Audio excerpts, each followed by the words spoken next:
So I said I was going to talk about the book that we use and our methods. And we use this book, Oh Crap, Potty Training by Jamie Glowacki.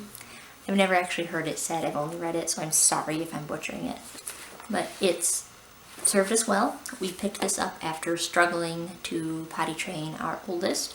When we started, I was so against buying any sort of potty training book because I was like, there's all this information out there available free on the internet. Why would I buy a book? And then all of that free information failed us horrendously. We tried on and off to potty train our oldest for almost a year. We took it real casual, and then we tried like a 3-day boot camp thing, and we took time off because I was going to give birth, and then we kind of tried again, and then I reached out for help and found this, and it happened. It's like as soon as we started it, we were basically done. It was amazing.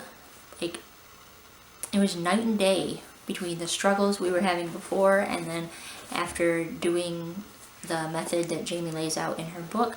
It was darn near magical. Like, it clicked, and she went from, you know, I couldn't care less to fully potty trained in like a month, day and night both. And that was even me being conservative on moving between blocks. So yeah, she night trained in about a week. So at that time we had done the daytime training and then handled nighttime, and we did the same thing for our second. But for Soren, we are going cold turkey, no diapers at all, no nap time, no bedtime, nothing. And she says it's much more efficient way to train, and you know, we are home all the time right now because of COVID anyway, so why not? Might as well. And she recommends that you potty train between 20 and 30 months, which is younger than you usually hear people suggesting to train nowadays, because most people figure it'll be close to 3-ish. But I know my mom has sworn up and down that I was potty trained by 17 months, and I know that used to be the norm. Like, for a lot of my generation, that's about when we were potty trained, maybe at like 2.5. But so our oldest was almost 3 at the point that this finally clicked for us when we started using this book. But then, knowing that recommended age range and understanding what she said in there about it, we did her second right as soon as she turned 2. And she did take a little bit longer, but I don't think that was age related. I think that was because my focus wasn't the same. Because with your first, that's like, you have all the attention to give them, right? And while I did have a new baby, my husband was home a lot more, and so we were able to tag team it and get it done more effectively. Whereas our second one, I basically did by myself while also taking care of her older sister and being pregnant. So my focus wasn't as sharp as it should have been, and so it kind of dragged out a little bit for her. But she was still fully potty trained in about a month. From what I hear, generally that's not the case with a lot of other methods unless you get really lucky and the 3-day thing works for you. Even people who say, oh, we'll wait for our kid to be ready, which, what does that look like? They just pull their diaper off one day and sit on the toilet? Like, I don't know. One measure that Jamie gives her readiness that I think is really smart is when your child can say the ABCs. Now, not necessarily perfectly and all of them in the right order every time, but if they can generally get from A to Z, it seems good. Now with our third, that is not the case, but he has some speech delays, and so while he definitely recognizes like letters as being letters, they're all B. Yeah, but so far he is moving along faster than either of the other two. We are on the second day and we are about to move into block 2. And what I mean by that is she doesn't set it off as a number of days through that you're progressing through, but rather as blocks of understanding. Because you're trying to move the kid from, I have no idea what's going on, to, I know when I need to go to the bathroom and I know where to put it. And in the process of that, you're building on their understanding one piece at a time so that you're basically handing them success. You're building their confidence piece by piece so that your potty training is overall more successful. It's been really great. We potty trained 2 kids with this already, 2 very different kids, both in terms of personality, age, and, weird as it sounds, pee style. My oldest was very reliable. About every hour, hour and a half, we knew she was going to have to go, max 2 hours. My second was a camel, and would go first thing in the morning and then maybe at lunch.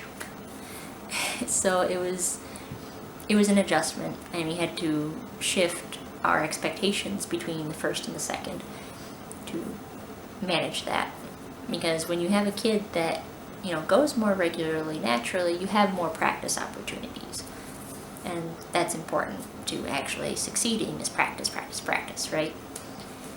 So for her, we had to kind of load her up with fluids, but not overdo it. So we had to find a balance, and then we had to, I actually did keep notes for her so that I knew what times roughly she had to go any given day, because our routine was fairly standard. So if I knew that she peed right after breakfast and right before lunch, that I had that gap of time to do anything else with. Which is really important when you move on to block 3 and beyond, because then you need to start leaving your house. And that's where a lot of kids kind of take their time, because that can be a lot. It's a whole nother level outside of your comfort zone. But it's a very gentle and very intuitive method, and it's not exactly a child-led and not exactly a parent-led method. It's you guys working together to achieve the potty training. Now, the parent is the one that decides when to start, but the kid is the one that ultimately controls how quickly it happens. Her method isn't set out into like a certain number of days, though there are kind of day recommendations and like averages that she provides, so you can kind of have a feel for how long you should expect to be in something. But she has it set out into blocks of understanding. So you start in block 1, obviously, and your kid is naked, at least from the waist down, all the time. She says that you can put on a diaper for nap time, and as long as you explain, you know, we're putting this on because when you're asleep, you might not know that you need to go potty, and that's all right. And most kids understand that, and same thing for bedtime. Because you are following your kid's lead to some extent, and you're watching for their particular signals rather than just timing and hoping that you catch a pee sometime when they happen to sit on the toilet. But you're watching their individual signals and patterns for when they need to go potty, and then helping them get to the toilet when they need to go. And even if you miss it, even if they start having an accident, you rush them to the potty, because that still draws the connection between the potty action and the potty place. And from there, you're learning their potty signals so that you know when to help them get to the potty. And they're learning their own body's feeling, and they can see, you know, themselves making a mess when they're having an accident, or they can see things going in the potty. And because you're in a rush right away, you don't have to worry about whether or not your kid can pull their pants up and down, or underpants, or both. And that has been, you know, it makes a lot of sense. And it's actually less messy this way. And I'll tell you why. It's because when your kid makes a mess in their pants or underwear or something, you still have to clean up the puddle of pee, but you also have pee-soaked pants, underwear, whatever that you have to deal with. And it makes a bigger mess on your child because more of it sticks to them and it follows the pants. So it's going to go all down their legs and everything. Whereas when they're naked, most of the time, you just have to clean up whatever fell on the floor. Most kids will naturally kind of dodge their own urine and poop, but even if they don't, it's not as much to clean up, you know, their leg or just their penis or vulva or wherever. And then the floor, you don't have to like give them a whole bath every time they have an accident. It's no good. Just trust me, follow the recommendation, do it naked from the waist down. You'll be glad you did. I can say definitively, after having done this twice already, that it is much less of a mess when your kid is not wearing pants or underwear in the very beginning. But the next step after knowing where you're going to go potty is being able to manipulate your own clothing, and that is block 2, where they are practicing pulling down their own pants and going potty. Ideally, you want to practice this with them before you actually get to this point, the pulling on and off of pants. But if not, it's a good time. Just have like a little pants party and just practice putting on a bunch of different pants and taking them off. They'll be fine.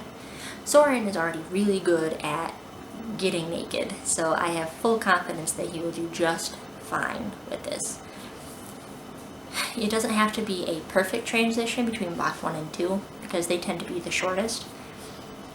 But once you see it clicking that they know where they are supposed to go potty and they're making it most of the time, and that you have gotten both a pee and a poop, you should move on.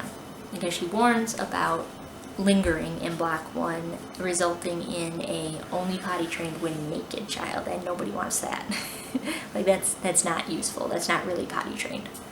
Then block 2 is still block 1. You're still watching your kid very closely, and they probably won't go by themselves. You will probably still have to prompt them, but prompting appropriately by watching for their signals that they need to go, with which you should be familiar after doing block 1. Now, she advises going commando, and that is because the underwear still feels very much like a diaper to kids, and that makes sense. It's close fitting, it hits all the same points with the elastic, makes sense. And you don't want to remind them of their diaper yet, because they'll use it like a diaper. And that has proven very true for us. So we tried the training pants thing with my oldest, and then we're just like, nope, forget it. Commando, let's do this. Which is great if you can put them in a skirt or a kilt, because there's no obstacle. Like, they don't even have to actually pull that down, but they get used to having to manipulate clothing somehow. And then when you actually move on to shorts or pants, depending on what season it is or whatever you prefer to do, it just builds from there. Because after that, once they've got the pants thing down, you build on to leaving the house for short things. And, you know, I'm not going to go through her whole method because she definitely deserves for you to spend money on this book. I know, like I said, I was resistant, but this book has been seriously one of the best $10 I've ever spent. I think it's still about that price on Amazon. I'm not sure, but a lot of libraries have it too. So if you just wanted to borrow it and give it a read and see what's up, you know, do. So the whole idea with Jamie's method is that you are building on success for your kid, so that if they're not having their entire world change so dramatically all at once. It's like one day I'm peeing and pooping in my diaper, and the next I've got extra layers of clothes and they want me to do things with them, and I have to go on this thing and they expect me to know when I'm supposed to do it, and that's a lot, right? Like, that is a lot for a kid. So by doing it piece by piece, you're handing them the success, which builds their confidence, which increases the success of the potty training. So that's what we're doing, and so far it is going really, really well, and I am so excited.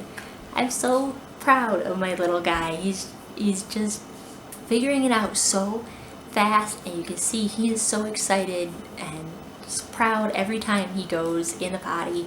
And a lot of times he is self-prompting, but I wouldn't expect it, you know, the second day. Anyway, thanks guys for watching. Be sure you subscribe so you can catch the rest of the series and come with us on this potty training journey. I know it's a big milestone and it can be very emotional on all sides, and it's exhausting. It really is. So if I can help lighten the load or at least commiserate with somebody a little bit, I am happy to do so. check out Jamie's book for sure. There's also a group on Facebook that you can find. It's the unofficial book club, but they want you to have read the book first because it's a support group and like questions. They're not there to walk you through it and give you Jamie's book for free either. So, but do check it out. Seriously, it will be one of the best things you have ever read. Maybe not entertaining wise, though she is pretty funny. I appreciate her humor in here. I'm rambling at this point, so I will let you go, but make sure you come back because there is more to come. Bye guys, see you next time.